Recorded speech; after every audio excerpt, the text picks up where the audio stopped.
it makes so much sense that because I experienced this event, I can have the capacity to talk about it and bring it.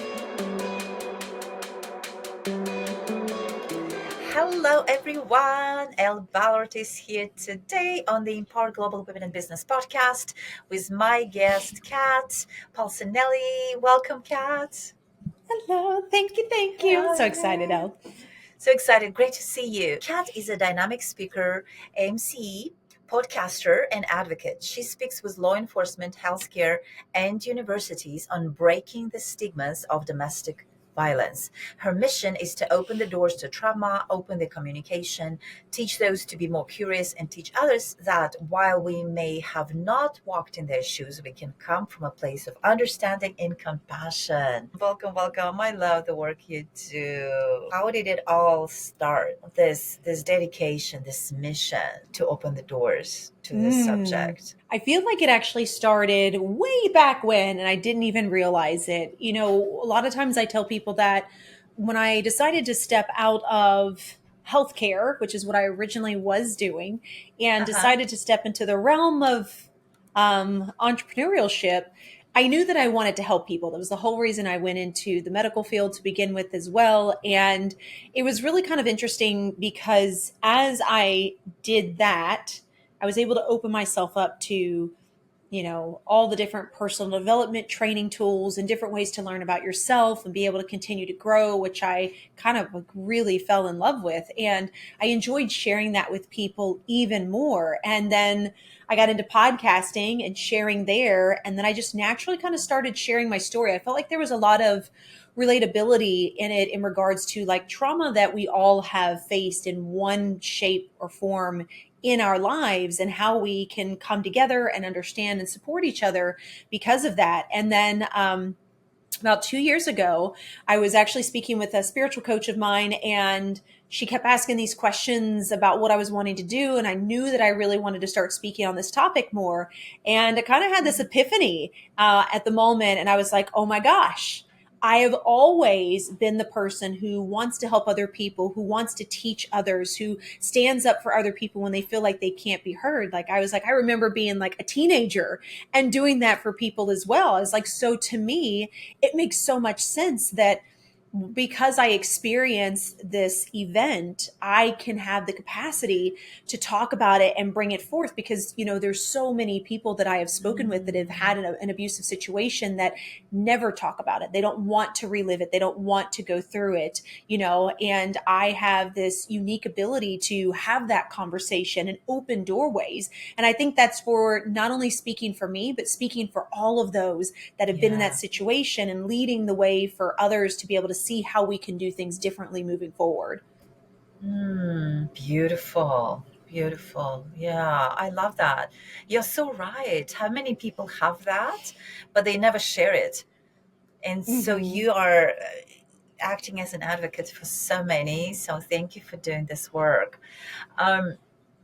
In building this as a woman on your own, what are some of the lessons that you have learned that you could share with our listeners here today in speaking and really advocating for this, especially topics like this? I feel like, you know, again, not everybody is open.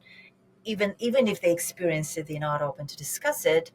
And if they are, it does require that vulnerability, right? And being completely open and honest and transparent whenever if they're ready to do so. What are some of the lessons that you have learned in building this for yourself and building this business for yourself? Oh goodness, so many lessons. I feel like if you ever want to learn about yourself, entrepreneurship is like the way to go. I agree. Yeah, But I think that, you know, one of the biggest lessons that I learned on this journey, and I feel like I am still learning this, is no matter how many amazing people are out there that have amazing ways to teach you, that have amazing ways of doing things that worked for them to grow, you have to figure out what works best for you. And sometimes that means this collaboration of a couple of different things that you've pulled from people. And sometimes it's taking all those and kind of creating your own way. And for me, I think that was the biggest thing, was because I met so many people that were able to follow the rule or follow whatever procedure someone had put in place, and they were doing great. And then every time I tried to do it, it just really felt like it didn't match. It really felt like I was doing something for someone else. And I kept feeling like I was hitting this brick wall. And when I started realizing that I have never fit into a box. I've never fit into somebody else's mold. I've always been multi passionate and creating my own pathway, whether easy or hard. That's always been who I am. And the more that I leaned into that instead of trying to go against it, the more that I realized how I was supposed to experience life and experience the growth of entrepreneurship. And for me, that meant listening to people, taking things that I felt like really resonated with me and kind of creating my own path, which meant going through different stages of what do I want to do in business? How do I want to coach this? How do I want to do that? Oh, okay, I don't want to coach at all anymore. I just want to speak. And it's kind of become this evolution, but it's become my evolution. And I think that that's the beauty of it, but also something that we need to realize that if you are working with someone and they're teaching you amazing tools and tactics and strategy, and then for some reason it's just not aligning with you or it's just not working, it doesn't mean that there's something wrong with you. It just means you were meant to do it a different way. And I think that's the beauty of the entrepreneurial space is there is no A, B plus C equals C. You just do it and you create your own path. And then sometimes that crisscrosses with what other people have done, but then you get to create your own space. And that's what makes this all unique to begin with. Yeah, I love that. So true. Yeah. And I think I totally agree with you. Like if you wanted a school to go through, personal growth school, right? Open a business. Yes. Entrepreneurship is a way to, yeah. And it's just, yeah, I totally agree. I was just thinking about it the other day, how we learn through it, how we grow through it, and Mm-hmm. what is any other platforms there where you can, there are schools, but in entrepreneurship you actually learn in practice and doing Yeah. it. And I love that the more we do it, the more we uncover who we really are and our angle, our authenticity that we lead with, that nobody else has. And I think Yeah. that's also so beautiful because we sharpen and sharpen it in the process, and the way people learn about us, the way people resonate with us, right? Because there are so Yeah. many, there could be others who are doing this similar work. As our listeners are listening to us right now, if they wanted to connect with you, what are some of the ways you help your clients? What are some of the ways you work with your clients? There's several different ways, and moving into the speaking space, I'm working with groups, and like we said in the beginning, law enforcement, healthcare sectors, Hmm. universities, psychology students, social work students, professors, and things like that. And it's to have that opened conversation around not only domestic violence, but building resiliency and building boundaries and knowing that we do experience some form of trauma and then how we end up going through that and knowing that we all have our own journey. And I share a lot of this online on my platforms, LinkedIn, Facebook, Instagram. There's a lot of that information that's also on my YouTube channel as well. And I really try my best to be as open and real as possible. I'd say authentic, but I feel like authentic is being overused. So it's just me. Yeah, There is no yeah. filter. There is no pretty face. And it is what it is. Sometimes I'm spewing some things that make sense. And other times I'm just rambling about how I feel. But that to me is what people resonate with the most. And that comes when I'm sharing my story as well, is people are looking for someone that can just be open about it and be willing to kind of fumble through what they're trying to explain, but be okay with that and know that the message is going to get where it needs to be. When I share my story with law enforcement, there are still emotions that come up in some of those conversations. And Hmm. to me, that's okay. And I know that, a lot of speakers and people in that space, they want to be presented in a specific way. And for me, you're just going to get what you see. But I think that's the best Yeah. way to be. And I also think that it gives other people the permission to be that way as well. I have so many people that come up Absolutely. to me afterwards that open up about something or ask more additional questions or say how much they connected with something, because I don't try to be one specific way. Whatever you see in front of you is what you get. And like, that's me all the time, all the time. And to be honest, that is one of the easiest things that I have ever learned. One of the hardest, but also one of the easiest, because I don't have to pretend to be anything. Exactly. I'm just Yeah. me. Yeah. Yeah. And people connect, especially on the topics you talk about, they connect. But any topic really, when we speak, people connect to us because of the way we deliver. And that's how we connected, right? Like it's resonated for us right away. And I'm like, yes, I've got to have it. We have to have this conversation on our podcast. Yes. Yes. I love that. Yes. I love the real you. I love the yeah, that's awesome. I love that. Yeah. So, along those lines, if someone wanted to connect with you, how do they? And we'll post links to how to connect with you, how to find you, in the comments of our YouTube video, or the audio if they are listening to the audio version.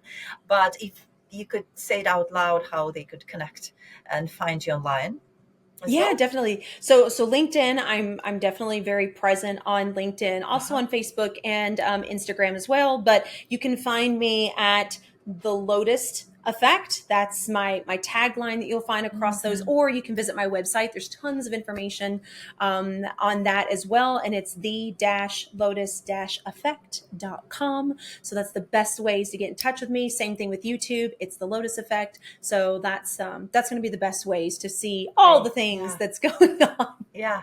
Yeah. Great. That's awesome. And so, building in this space, we talked about building a business and the lessons, but I wanted to touch on being in this space as a woman specifically, and being this voice for so many other women who might not be ready to talk about it yet. How has this side of this been?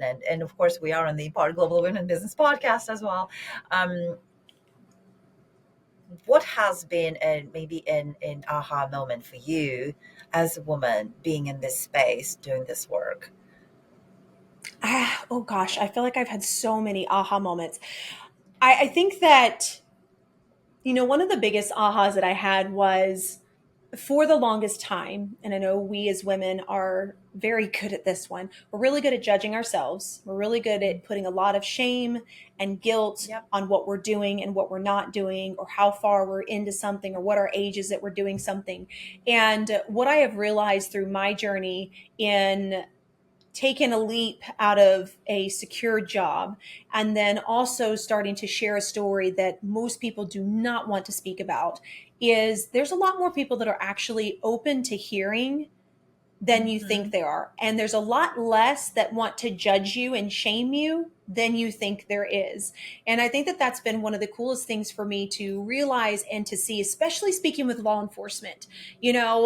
Being in that situation, I had kind of a skewed view of how they deal Mm. with things and how they see people. And I am here to tell you guys, I have spoken with hundreds of law enforcement officers, and they are so open and they are so receptive and they're so curious to understand. And I think that what I have realized is, we, especially as women, we put so much on ourselves that the rest of the Yeah. world isn't doing. And that is what holds us back, or that is what keeps us playing small, or that's what makes us feel like that we need to pretend to be something that we're not, because we are judging ourselves so harshly.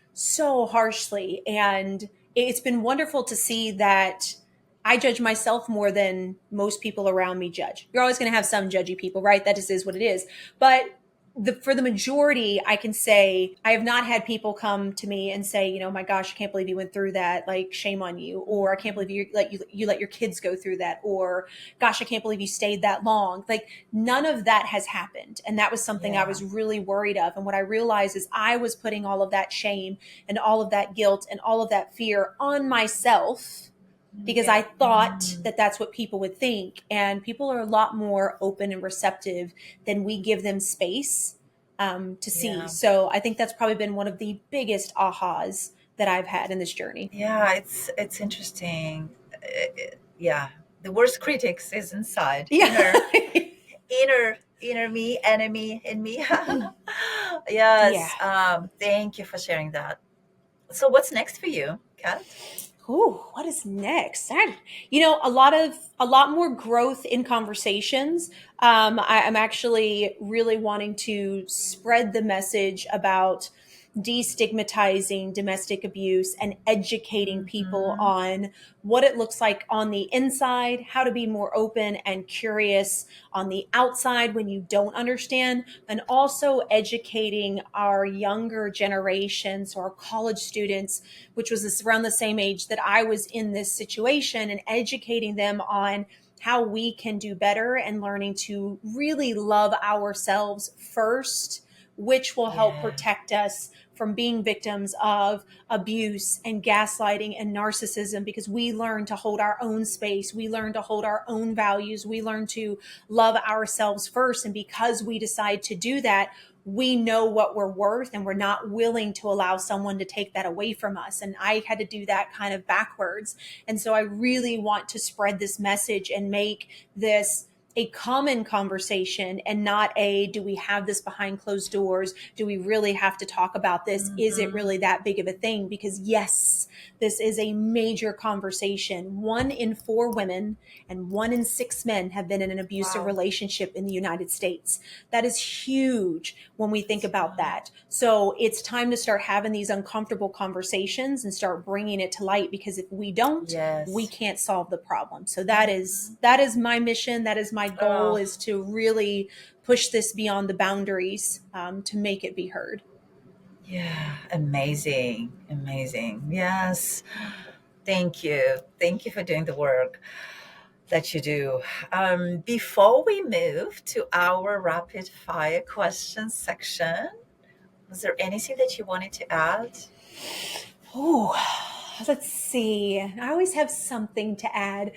I think for me, the one thing I would like to add, which is something that I've been kind of called to recently, is Mhm. understanding what words truly mean. Right now, I think that we're in a society where Mm, we're throwing around a lot of terms. We are throwing around authenticity and raw and realism, and we're overusing these terms. And I think we need to come back to center to understand what these definitions truly mean, and how that then defines how we are using these terms. One of the things that I recently actually talked about on my podcast was about defining terms like this, and defining things like strength and courage and resiliency, and understanding the true meaning behind them, because we yeah. as a society have put our own connotations on them. And I think it's time that we stop using those connotations and really look to see what those terms truly mean, because they're not as bad as you think. We think of weakness and people are like, oh gosh, it's terrible. No, no, weakness is not actually a bad word. If you look up the definition of weakness, it actually gives you a lot of information about the ability to withstand pressure or strain. Hmm. So, and what it means essentially is you don't have that ability. Well, all of us go through pressure and strain, and guess what? We're making it through it. So we're not weak, right? We are those of courage. We are those of courageous beings. And it's why I tend to say choose courage over strength, because sometimes you may not feel that strength, but you can be courageous, because courage in its own terms means that you have faced difficulty, danger, and pain, and you have a willingness to deal with it. And we all do, whether we want to or not. We have a willingness to face that, and we're facing it all the time. So choose to be courageous, and choose your words carefully, because they really do make a difference. Beautiful message. Thank you. Okay, so let's move to the rapid fire questions. Are you ready? I'm ready. Okay, so your favorite book name is? Oh, my favorite book name. Okay, so can I give two? Because I have two. I have two, like right off the top Yeah, of my head. Okay, yes, I so the love first it. one I love is it. Dare to Lead by Brene Brown. It's one of my absolute favorite ones. I Oh, love her great. on vulnerability. She is amazing. But a book that I have read twice now is called The Mountain Is You. It's by Brianna Oh, I love that Weiss. one. Oh, Mm-hmm. such a good book. And I've read it multiple Great book. times, because each time I've gotten something different out of it. Yes, yes, yes, yes, yes. Love, love, love, love, love those two.